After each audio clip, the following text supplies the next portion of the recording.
4 and 3 and 2 and 1. Hey, folks, Doomed Wizard here, And I'm Steve. and this is Check Your Shelf.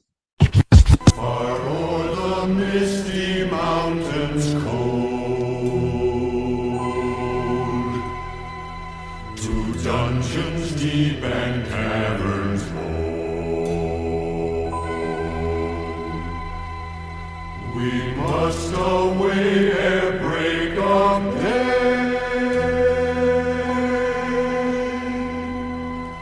to seek the pale enchanted gold. We have the honor and privilege of having Doomed Wizard on the show today. Doomed Wizard, thank you for being on the show. Love your channel. Welcome to Doomed Wizard's audience. What brings you by today? No. The honor is all mine. Trust me. Hey, Steve, Yes, Doomed Wizard. where were you in 1977? Springfield Township, probably at school. I'm sorry. I was teaching at the Wizard Academy at that time. Well, if you remember right, in 1977, there was a major motion picture that came along and changed the face of movies forever. On Golden Any Pond? guesses? No, I am, of course, referring to Sorcerer. Just kidding. Nobody saw that movie because Star Wars came out. And when Star Wars came out, nobody saw anything other than Star Wars. Fortunately, there was also television. And another really important seminal movie came out on television, created by and brought to you by, thanks to a loophole in copyrights, the same people who created Rudolph the Red-Nosed Reindeer, Frosty the Snowman, co-produced The Last Dinosaur, one of Paul's favorite movies.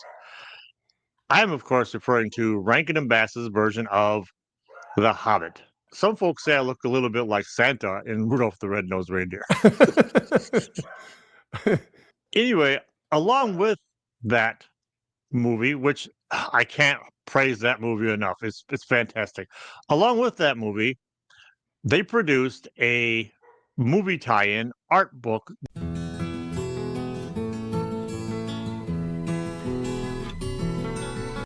Did you change? Did I change? I did change. No, I didn't change. I put on a hoodie. Oh, okay. I was getting a little chilly. Oh, okay. All right. Plus, if we're going to go on an adventure, I don't want to get cold. I cannot go on no. an adventure without my hoodie. And why would you? Okay. So as I said before, along with the cartoon of The Hobbit that came out in 1977, they also released an art book that is basically the entire. Well, you know what? Let me just show it to you.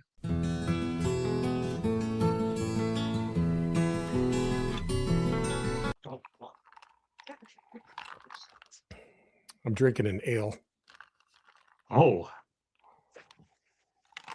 Okay. So, yeah, this came out in 1977. It's so big that my top down can't even The Hobbit. And what it is it's the book The Hobbit. It's illustrated with stills from the movie, like these, for instance, and concept art. And it's so big that my top down is having a lot of fun. But this is all like concept art that was created for the movie, and then this is a still from the movie, so you can kind of see there's a little bit different in art style. The interesting thing about this too is there's a whole slew of artists that worked on it, and two of them that in particular that our viewers might recognize is the two legendary comic book artists, Charles Vess and Walt Simonson. Walt Simonson did what a lot of people consider, myself included, the quintessential run on Thor after Stanley and Jack Kirby stopped doing it back in the '60s, where he did the whole Ragnarok saga. But what this is, text by J.R.R. Tolkien and illustrations from the film by Arthur Rankin Jr. and Jules Bass. The Hobbit, or There and Back Again. So you get like, you get the cool map. I swear in the original version of The Hobbit, I bet you I looked at the map for more time than I actually spent reading. And that map, let's see, and we get this one. Oh, right. Yeah. Yeah. That map inspired so many D&D games. Yes. Because it pretty well, there's always mountains, there's always forest, Yeah. and there's always a road that goes through it. It's just one of the many things that Dungeons and Dragons borrowed heavily from when they were creating the original game. But yeah, you get the table of contents that has like all the chapters, concept drawings. Like for me, this is Gollum. I love this version of Gollum. Trying to get a better view of it. I love how he looks. He's just he's like a huge frog. And then you get like, see, this is some concept art here because Bilbo just looks kind of weird. And something you might notice when you have kids, so maybe you might remember some of these names, but when Rankin and Bass folded as a company, a good chunk of them went on to form Studio Ghibli. So you can see, like, I'm sure your kids probably watch like Spirited Away and stuff like that, but it shows that this is totally Ghibli material. But yeah, you get all the chapters, an unexpected party, and with each chapter you get tons of illustrations. Like these are here, you got like these are story panels from the movie, as they were laying out. Mm-hmm. And even though the cartoon had to boil down the entire book into like an 88-minute show, so they had to cut out stuff. Like they cut out the whole thing with the discovery of the Arkenstone and all that, but it's all in here. Like they did everything and then they boiled it down. Yeah. But this came out in '77. Here's your dwarves. This came out in '77, and then in like 1980, I think it was, when they produced the sequel, which is the sequel is weird, and how and what they could and couldn't do. But when they produced the sequel, they reproduced this, and one of the things they did though is it's smaller. Also, this is missing the dust jacket. It's a smaller version of it, and it doesn't have the coolest thing that this version has. But I'm going to go through the art, the pictures a little bit more just to kind of show them off. But like, look at this. Look. This is where they're telling the story about the dwarves digging and everything before Smaug shows up. And yeah, and the cartoon also has no business being. Here's Smaug. There's better pictures of him, but here's a sample. The cartoon had no business being as good as it was.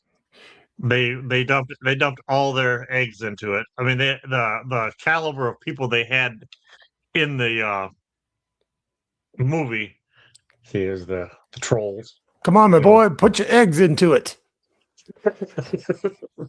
Yeah, I love looking at this art while you're looking at some of them. It is impossible to overstate what an influence that book had on us, as kids growing up. And it was written as a children's book. And so even for people like Tim, I think he should read The Hobbit because I think he'll love it. Well, I think he told us he's a big Lord of the Rings nerd, didn't he? I got that conflated with Hitchhiker's Guide. Sorry. Wait, I'm sure he loves The Hobbit. Are you referring to Handsome Tim? Well, he said the Eh, Tim I'm thinking of is Handsome, but I don't know if there's another Tim that is called Handsome Tim. Oh, But no, after after my video review about the Book of Adventure, and I said how nobody has names like Sneaky Joe and stuff like that, he decided Oh. henceforth he wants to be known as Handsome all Tim. right, well then we'll do it. So Handsome Tim, I know I feel bad because I conflated Hitchhiker's Guide with this book, but I'm sure you've already yeah. read this and I'm sure you love it. So anybody who wants to check it out, man, highly encourage you to do that. And the cartoon, You know, I had slept on the cartoon all these years. Man, I did. it is so Well- good, dude. Oh, so you watched it? Yeah, I told you it was good. yeah. Yeah, Well, I'm and about you know halfway what? through it, but They call it and this would be like Nice. this is a concept art because it's a little bit different. yeah. But Yeah. they call it a book for like a children's book or a book written for kids, The Mm. Hobbit. Mm-hmm. But I think it does it a disservice. Yeah, 100%. It's written for kids. It's written for a younger audience.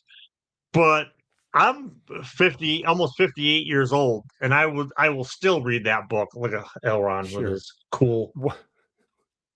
Yeah. and it doesn't insult my intelligence. That's No. one of the things that because when I hear like kids book, yeah, and I have a pretty good collection of kids books, but when I hear the term kids book, I think of like the C.S. Lewis books. Like those are patently, obviously written for kids. This Well- this is almost like The Hobbit is almost like a not a fairy tale. I'm trying to think of the type of fiction I'm thinking of, or it's like a folk tale almost in a weird way. Mhm. But yeah, here's Maybe it's here's like- the goblins. Maybe it's like Phineas and Ferb or SpongeBob SquarePants, where it's like, yeah, it's a cartoon for kids, but the grown-ups, there's plenty in there for the grown-ups too. Oh my god, yeah, especially the first couple seasons of SpongeBob. But yeah, Phineas and Ferb, So there's next no way Tuesday. that's just for kids. Right. Man, look at that art. I don't mean I'm- to detract from the art, guys. No, it's fine. This stuff is awesome. Yeah. I'll just show it off if you want to keep talking about The Hobbit. I mean, it's it's the impact that book has on fantasy is not to be diminished. It's It just was so good. I read it, and before I read Lord of the Rings, and it was so good. I fell just so deeply in love with all the characters that I almost didn't Mhm. want to read Lord of the Rings because I was like, well, if there's no Bilbo, if there's no Gimli, and I got to Yeah. meet. And then they started like Frodo. That's not even a good name for a hobbit. And then started introducing the new dwarves, and I'm like, their names aren't even right. They're not acting right. right. Of course, just like any parent who has more than one kid, you'll love the next kid just as much as the first one. Yes. You might love one of them more than the other, but never tell them which one it is. You can tell them you love one more than the other, but never tell them which one you love more. Leave them guessing. Yeah. Later on in life, they'll tell you which one it was. Yes. This follows all the classic story parameters too. I mean, I'm sure it's studied for its like you've got a goal. You've got the goal reveals itself. You've got you get the ragtag the ragtag group of ne'er-do-wells together. And there ain't nothing more ragtag than a group of dwarves. They're the raggediest taggediest, man. And then they go off on an adventure. Bilbo forgets his hat or his handkerchief. He forgot his handkerchief. Yeah. But don't worry, the doomed wizard's cousin Gandalf brings him a few extras. Yeah, They encounter Doom Wizard partied with that guy a couple times back in the day. I can see that. I once saw him drink champagne out of Cindy Crawford's pump. So back in the 80s. Who has better fireworks? True. Nobody. That too. Nobody. That's who. And the interesting thing too, you're talking about studying this thing. The everybody has at one point or another in when you're doing fantasy has like got their start basically by doing a tribute, I guess, or in the case of like the Shannara books, completely ripped off, Fellowship of the Rings or the whole trilogy. Yeah. But I don't see this being homage nearly as much.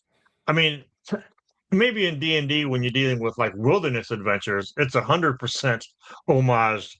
It was the template for it, like I said earlier. Yeah. But it doesn't. I mean, again, I haven't read as much like modern fantasy as I have like older stuff. So maybe it has, and I just don't know it. If I'm wrong, let me know. Y'all, if I had found this book when I was a teenager, oh my God. It's all I would Yeah. have done. Well, I saw the movie. Like I said, it came out in the fall of '77. It gave us kind of like a methadone treatment for Star Wars because we were coming off of Star Wars. It's a methadone But- metronome. That's right. But I saw the movie, loved it. My older sister went out and bought the book, and she read it, and then passed it on to me. But I couldn't do it because it was too big for me back then. Yeah. With my Same. various dyslexias and all the other exias, it was just hard to follow, hard to get into. It Yeah. wasn't until I was probably in my early 20s that I sat down and read it and made up for lost time. You know? Bro. I was teacher's pet, right? I was Mhm. Mr. Goody Two Shoes, and it was too big for The me. Eagles. So yes, it was your Exias and stuff too. But I mean, children's book. It's maybe when kids were tougher. I don't know. This was too big for you, That was Steve. too big for me, right? Nice that you had it handy. Yeah. People who know. If you know, you know. If you don't know, go watch one of our first few videos. Yes. Ah, here he is. The man, the myth, the legend. Ah, Doomed Wizard's cousin, Gandalf. That's right. Yeah, I went down to Mexico and bought fireworks with him once. Good job, Doomed. Can I call you Doomed, or is it Mr. Wizard? You can call me whatever you want, just don't call me late for dinner. Yeah, like I love that this book, okay, this art style had the way the way the hands are drawn in the Rankin and Bass cartoons had a huge influence on how I drew hands. Ah, nice. Yeah. Man, I gotta get me one of these. Yeah, you can pick up you can pick up the reprint from the 80s relatively inexpensively, but this one will put you back. See, now here's part that was left out of the movie. They just didn't have time for it. Is that Bjorn? Yes, Yeah. Not to be confused with Bjork. that's right. Although I hear she's a bear. I don't think you can confuse anything with Bjork. See, get to some of the PJ Harvey, maybe? yeah. See yeah, true.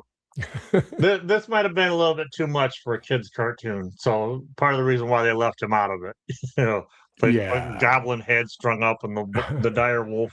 Yeah, it might have been a bit much. I mean, if somebody hasn't already commented it already, I'll mention the Grimm brothers, the Brothers Grimm fairy tales. Yeah. I mean, you read the original, like Red Riding Hood or whatever. Mm-hmm. Those were children's things. Yeah. So So that's kind of what this reminds me of, Yeah. because here he is in I don't know how well you can see this, but in bear form,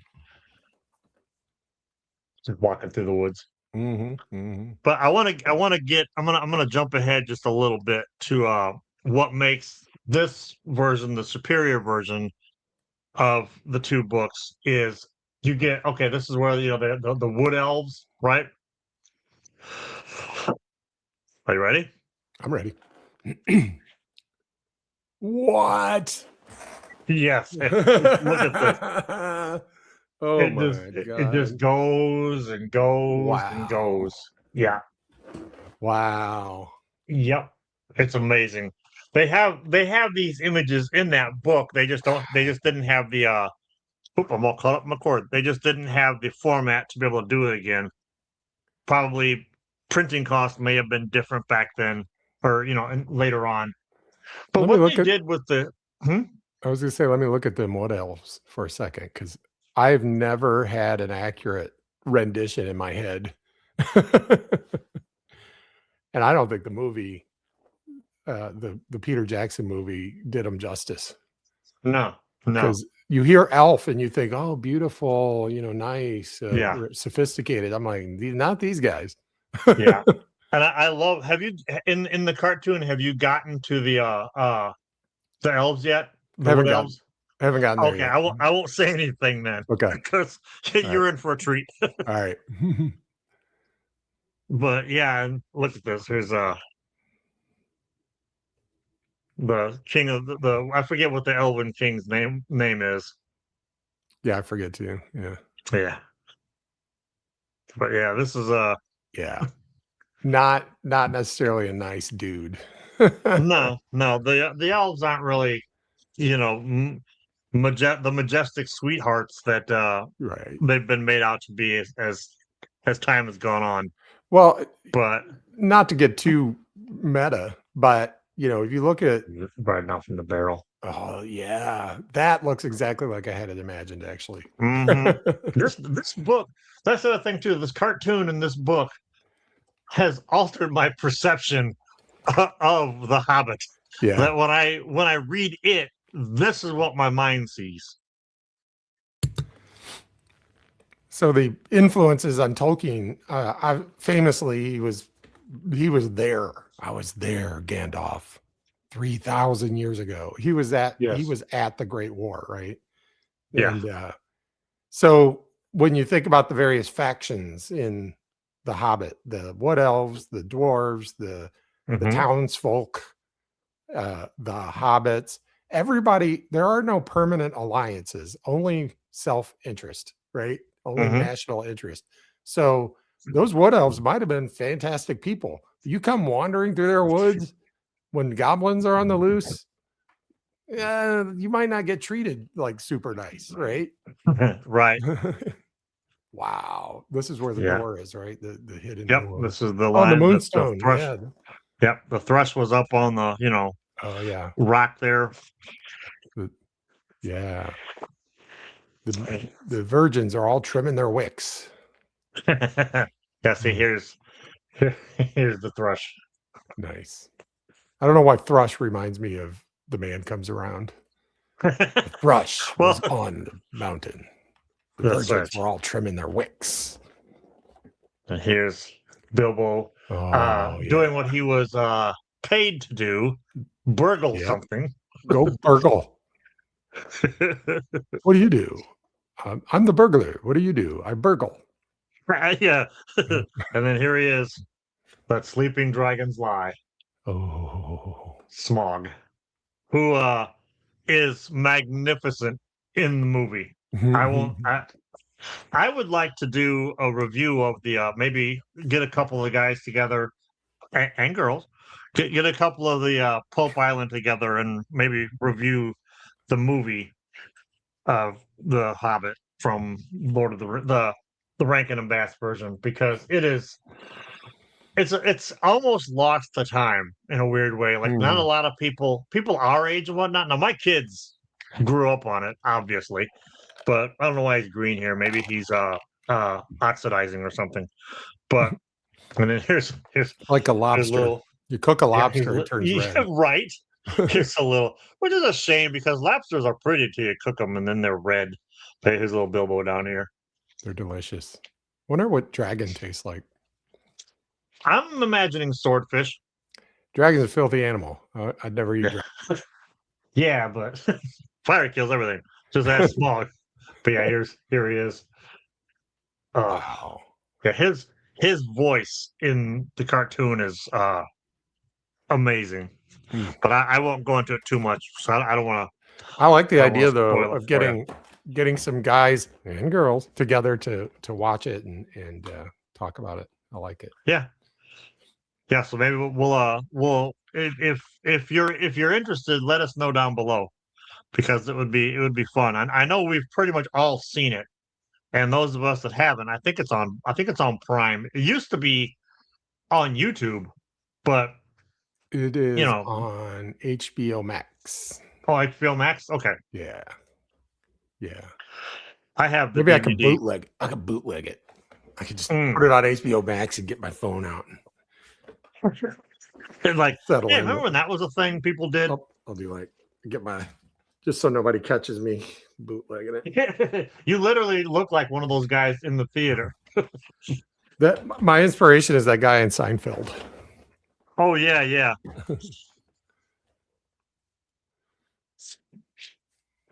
Yeah, see Wow. here. Beautiful. They included concept art for the Arkenstone, but it got left out of the movie. I have a feeling this fire, okay, this is very like me being an uber nerd. This fire was drawn by Walt Simonson. I can almost guarantee it. So because I looked at the way he did fire and said, that's how I'm drawing fire from now on. I look forward to the movie to see how they got around the Arkenstone because it's like it's kind of a key thing. It's a key thing for like the overall story, but not necessarily for the story, the cartoon story beats. They'll just have to figure out how Bilbo resolves things. Like what's his negotiating? What's his leverage?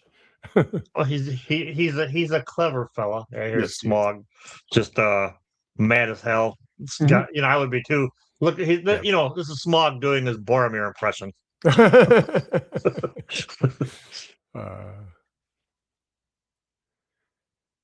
I mean, who among us didn't cry when Boromir got killed? Spoiler I alert. heard a pretty good joke about how medical science has proven that the pain that women experience when they're giving childbirth, giving birth, allows them to understand what men feel like watching Boromir die. Oh, or when they get the sniffles. Yeah, or the sniffles, yes. With the dreaded man flu. Hey, ladies. Hey, ladies and gay men. Find you a man who, when you're gone, misses you as much as men miss Boromir. After he's gone. There. I just made up a good joke. Yeah.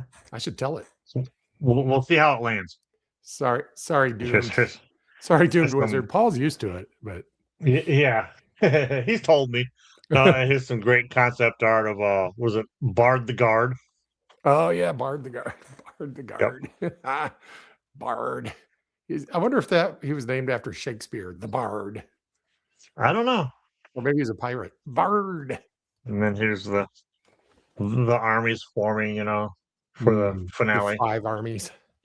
Yeah, as if slaying the dragon isn't enough. Yeah. There's going to be a. I remember that. 5 armies. I remember thinking, wow, I got a lot of pages left, and they killed the dragon. Now what are they going to do? Yeah, it's like the last quarter of Lonesome Dove when one of them's bringing the other one's dead body home. It just drags. But not this one. This one does not drag. Nope. I love the Battle of the 5 Armies. In fact, they made a whole movie of it. That's right. Here's the unfortunately. Yeah, here's some concept art of the, everybody getting together, having a little confab. Yeah. A thief in the night. But I'm gonna get to this last thing and then I'll wrap it up. All right. There's another during the battle, there's another fold out illustration.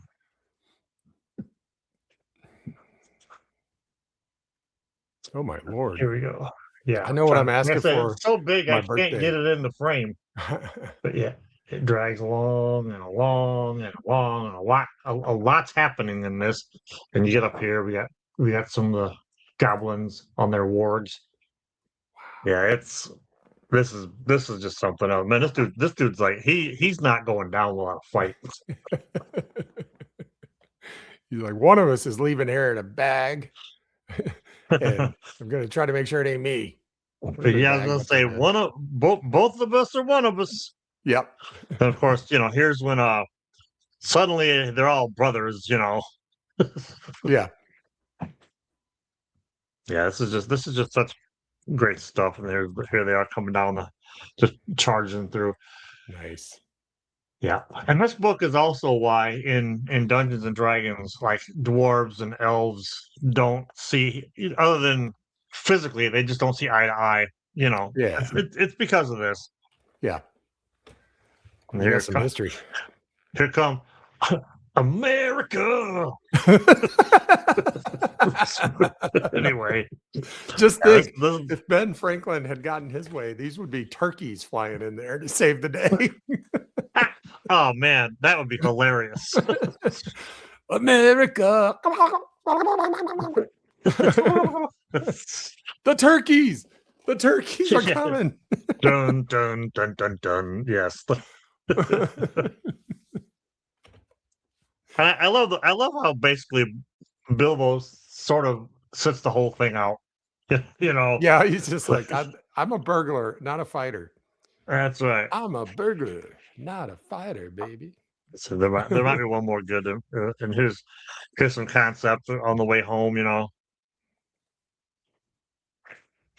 that a Warren then- Zevon song? I'm a burglar, not a fighter.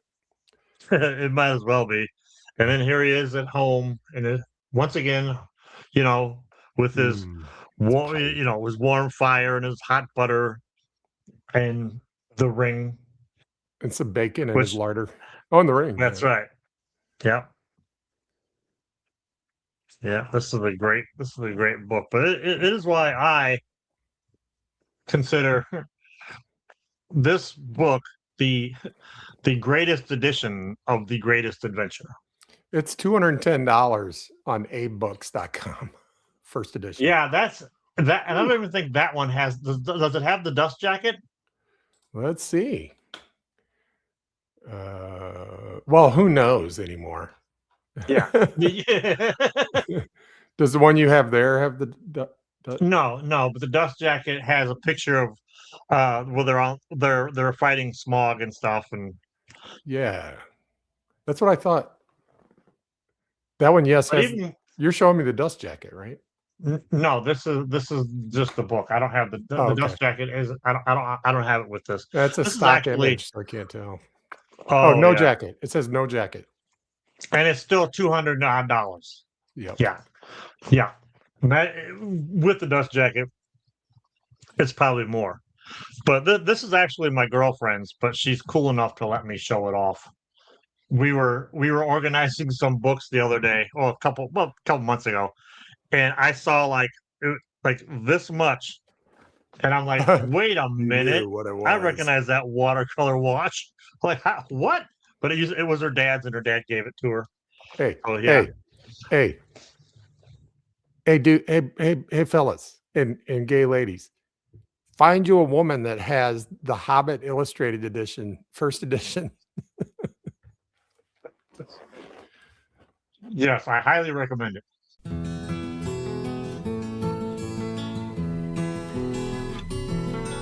Well done, brother.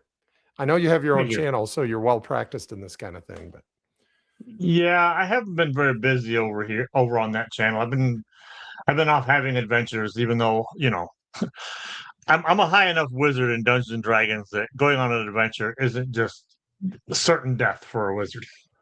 maybe take a camera with you next time. Do a video log. That's a good idea. That's not a bad idea. Why did I suddenly get Italian there? That's not a bad idea. That's not a bad idea. We just lost all of our Italian listeners. At least we don't try to do Australian accents. Yeah, because we have an Australian follower. I have a mission. I've got to find me a copy of that book, and I've got to get it. Yeah, I need those two things. Right. Like I said, the one that got produced later on is good too. It just doesn't have the giant fold out images. It's got the images in it, just not on that scale. Yeah. Yeah. Very cool. But when they did the sequel, they did the Return of the King because the other books were held up in copyright with Ralph Bakshi, who made these really he made a really bizarre version of Fellowship of the Rings. He used a lot of rotoscoping, and then when he ran out of money, he stopped using rotoscoping and just turned the contrast up on live action people, and then colored them. It's wild. I actually love it, but it was tied up because all that was tied up. They could only do like the Return of the King, so they had a bard, not Bard the Guard, but a bard at the beginning of Bilbo's birthday, sing everything that happened before. So you're kind of confused about what the hell's going on, but it's still, it's not as great a movie as The Hobbit was, but it's a fun thing to watch, and it's got some really cool songs in it. So, and when I say it's got some really cool songs in it, if you've seen the movie, everyone knows the song I'm talking about.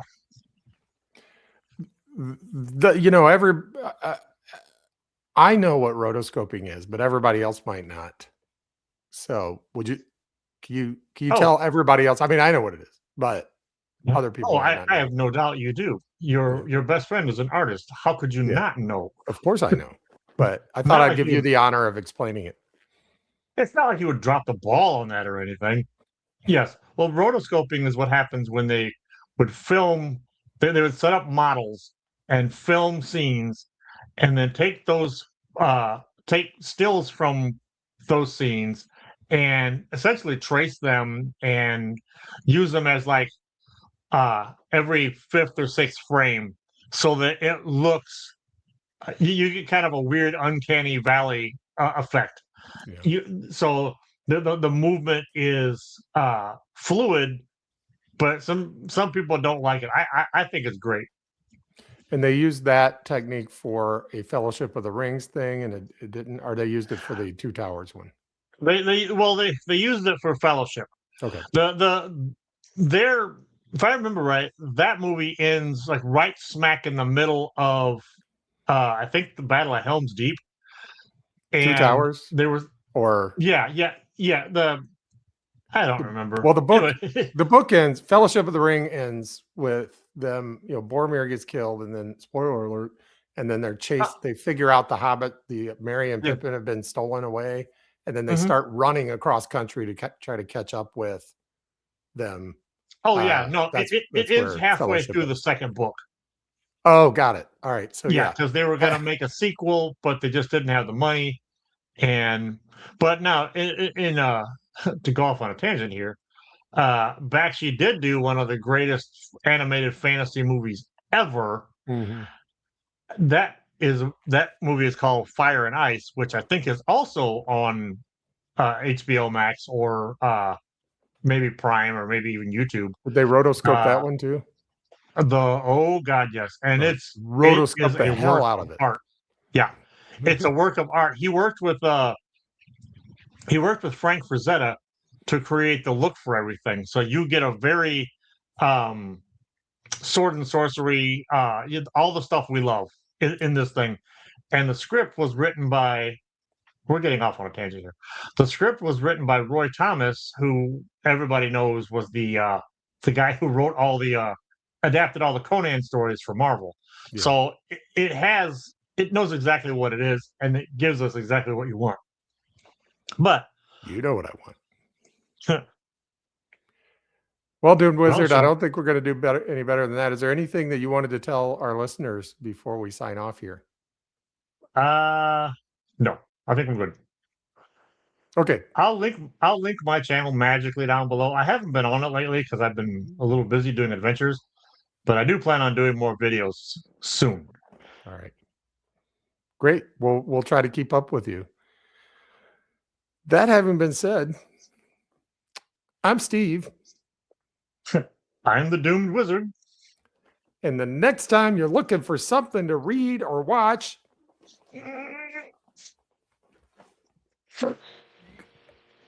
check yourself.